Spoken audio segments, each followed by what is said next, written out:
Esquerra Republicana ha celebrat aquest cap de setmana una fideuà popular per commemorar els 80 anys de la proclamació de la República Catalana. Veïns i militants del partit s'han reunit als jardins del Casal Cultural Robert Brillas d'Esplugues. A l'acte han acudit el regidor i candidat a l'alcaldia del municipi, Jordi Figueras, i el diputat al Parlament de Madrid, Joan Tardà. Tots dos polítics han mostrat el seu desig d'augmentar el nombre de regidors d'Esquerra als ajuntaments del Baix Llobregat. Respecte a l'acte, tant Figueras com Tardà han lloat l'avenç social que va suposar la proclamació de la República en la seva època. El candidat a alcalde ha volgut definir aquest acte com un deure històric. Però van significar durant els anys 30 un avenç social impressionant per aquest país.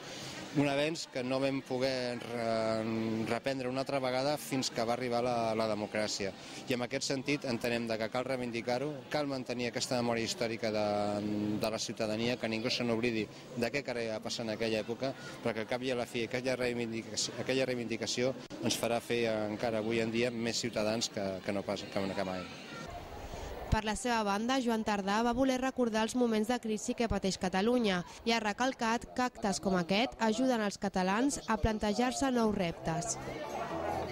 De manera que tot allò que sigui reclamar-nos a nosaltres mateixos, que encara no hem arribat al final de la cursa, és bo que ens ho diguem a la cara i tal vegada aprofitar una efemèrides serveix per saber exactament on som i quins són els reptes que tenim.